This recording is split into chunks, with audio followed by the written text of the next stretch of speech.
वाग्दंड, जिसने वाणी को वाग्दंड मौन में स्थित कर दिया।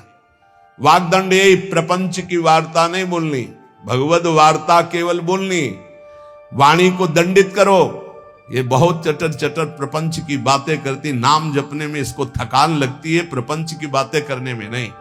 इसलिए इसको मौन के द्वारा वाणी को शासन में रखो, या तो भगवत चर्चा या मौन। दूसरा कर्मदंड, जो सन्यासी होता है वो निष्कर्म अवस्था की तरफ बढ़ता है।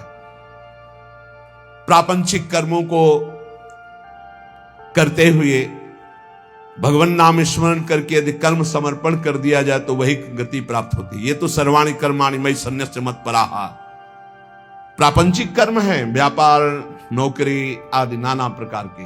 लेकिन इन कर्मों को भगवत स्मरण करते हुए किया जाए, भगवत समर्पित कर दिया तो वही गति प्राप्त होती है जो निष्कर्म अवस्था को प्राप्त सन्यासी की होती है। 3 दंड होते हैं, वाग्दंड और एक होता है कर्मदंड, शरीर को निश्चेष्ट रखना, निष्क्रिय रखना, और मनोदंड, मन को निसंकल्पित रखना, कोई संकल्प न बनना। इसे संन्यास भाव को प्राप्त महापुरुष की अवधूत स्थिति तक पहुंचने का यह रास्ता है।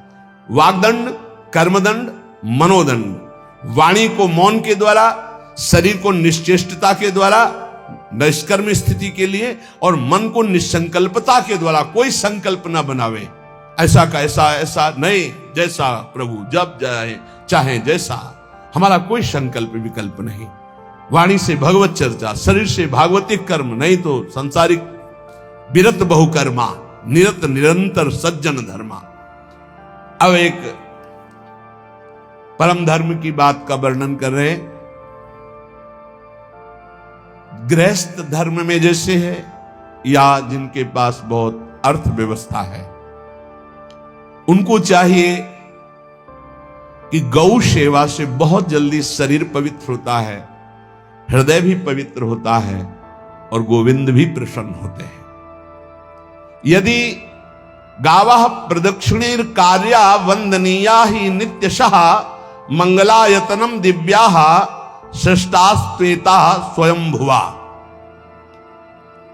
यदि गाय घर में पाली जाए या गौशाला खोली जाए और गौओं की सेवा की जाए, जिनके पास अर्थ है, भाव है, भगवान स्वयं श्री कृष्णचंद्र जी ने गौ सेवा स्वीकार की, गौवें चराई।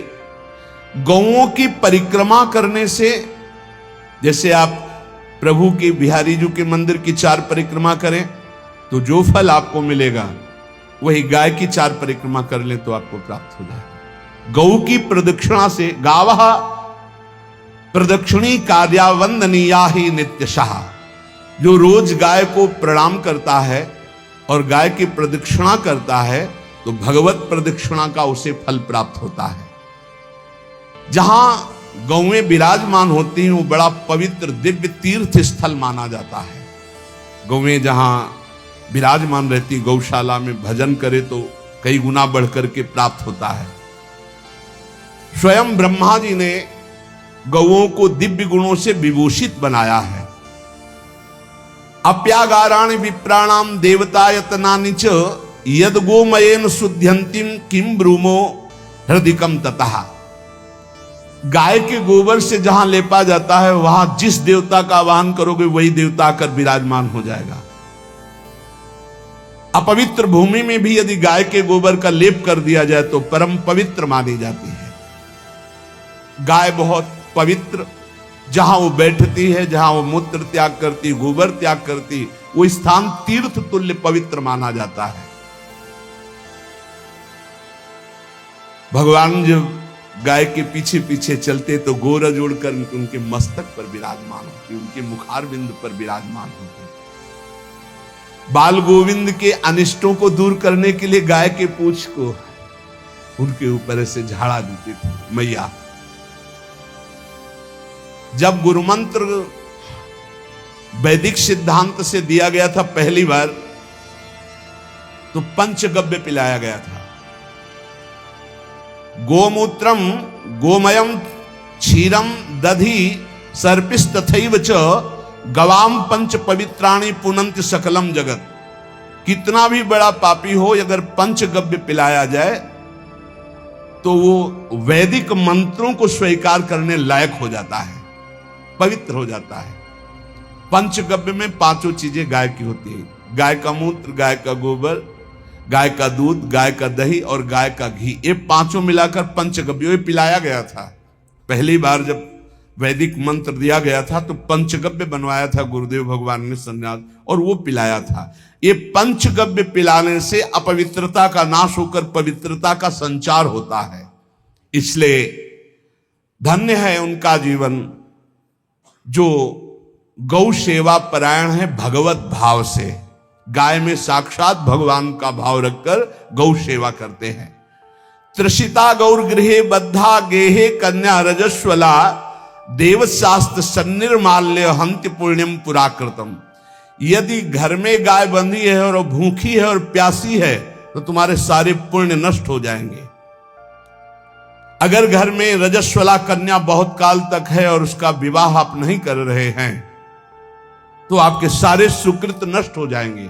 यदि घर में ठाकुर जी विराजमान है और कर का पहनाया हुआ माला सुबह तुमने देख लिया तो तुम्हारे सारे पुण्य नष्ट हो जाएंगे, क्योंकि शयन कराते समय तुमने उतारा नहीं, अर्थात तुम सेवा में प्रमाद करते हो। तो देवतास्त्र सन्निर्माल्य हंति पुण्यम पुराकृतम। जैसे सुबह श्रृंगार किया तो रात्रि के शयन के समय वो हटा लेने चाहिए माले। जब हम शयन कराते हैं तो भले पुष्प शैया पे शयन कराए पर माला नहीं धारण कराए। श्रृंगार का माला अगर दूसरे दिन दर्शन किए क्यों पहने ठाकुर जी तो तुम्हारे सुकृत नष्ट हो जाएंगे। गाय बंदी हो घर में, वो प्यासी है और भूखी है, तुम्हारे सुकृत नष्ट हो जाएंगे। त्रिषिता गौर गृहे बद्धा, क्योंकि तुम्हारे पास है, सेवा करना चाहिए। यो वै गाम प्रतिसिद्धेन्त चरंतिम च स्वत्रणम नरहा तस्य पूर्वे च पितरा कंपन्ते पतनोन्मुखा। यदि गाय हरी हरी घास चर रही कहीं और तुमने डंडा ऊपर प्रहार किया और लाठी मारी तो तुम्हारे पितर खोपड़ी के बल नरक जाने के लिए तैयार हो गए। ये लिखा है चरंतिम स्वम तृणम नरहा तो तस्य पूर्वे च पितरा कंपन्ते पतनोन्मुखा। इसीलिए क्या भारत से कहीं किसी की तुलना हो सकती है जहां गौ को माता की पदवी दी गई, जहां गौ को हम आराध्य देव के रूप में मानते हैं, आराधना करते हैं। गौ रक्षा, गौ सेवा, ये बहुत बड़ा इसमें छुपा हुआ है। स्वयं भगवान अवतरित होकर गौ रक्षा, जब गाय के रूप में पृथ्वी रमाती तो भगवान का अवतार हुआ है। बड़ा विचित्र समय आता चला जा रहा है कि अब आधुनिक यंत्रों की ऐसी सेवाएं हो गई बड़ी बड़ी कि अब ना बैल की जरूरत है और ऐसे दूध की महंगाई बन गई कि अब देसी गाय 2 लीटर 3 लीटर 4 लीटर और ऐसी ऐसी कि 20-20 25-25 लीटर दे तो कौन देसी गाय को। गौओं का सेवा का भावना शास्त्र आज्ञा करता है कि जो प्रतिदिन अग्रग्रासे परोभावा कर्तव्यो भक्ति तोन्वहम अकृत्वा स्वयं आहारम कुर्वम नापनोति दुर्गतिम। जे ही तुम्हारे गृहस्थ में घरों में पहले होता था, अब तो भगवान जाने, जे ही पहली रोटी तवा में गई तो वो निकाल करके पक्की रखी जाती थी गौग्रास के लिए, पहला रसोई में। तो इसमें लिखा प्रतिदिन स्वभोजनम, पहले स्वयं भोजन न करके गाय के लिए ग्रास निकालना चाहिए। तो जिनके पास अर्थव्यवस्था जो गृहस्थ धर्म में है या जिनके पास अर्थ है, कुछ रोज 1 रुपया निकालो। हम कह रहे रोज निकालो तो महीने में 30 रुपया होते। 30 रुपया में एक गाय को हरी घास तो एक टाइम पवा ही सकते हो ना, बहुत नहीं है तो 1-1 रुपया निकाल के अगर एक गाय को चारा दोगे तो एक बार का भोजन तो हो ही सकता है। 30 रुपया में हरी घास जाकर के उसके दावा एक बार तो पवा दोगे ना।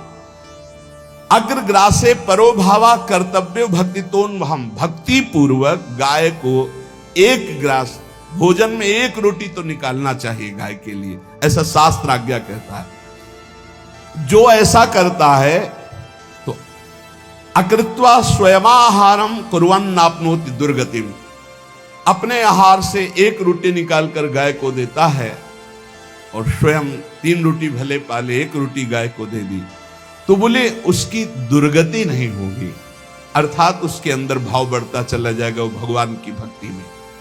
और तेनाग्नयो हुता सम्यक पितरश्चापि तर्पिताः देवास पूजितास तेन यो ददाति गवान्हिकम। जो प्रतिदिन गौग्रास निकालता है, अर्पित करता है, तो उसको अग्निहोत्र करने का फल मिलता है, उसके पितरों को तृप्ति मिलती है और समस्त देवताओं के पूजन का फल मिल जाता है जो गौग्रास निकालता है।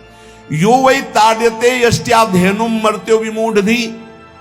जो मूर्ख मनुष्य, जैसे अब गाय दूध नहीं दे रही, मार डंडे डंडे मार रहे हैं, इंजेक्शन लगा रहे हैं, ऐसे वैसे कर रहे हैं, उसको ताड़ना दे रहे हैं, तो बोले जो मूढ़ बुद्धि मूर्ख मनुष्य, यो वै ताड्यते यष्ट्याधेनुम मर्त्यो विमूढ़धि, वो गाय को लाठी से मारता है, डंडे से मारता है, हाथों से मारता है, तो धर्मराजस्य नगरेशा याति करवर्जिताः।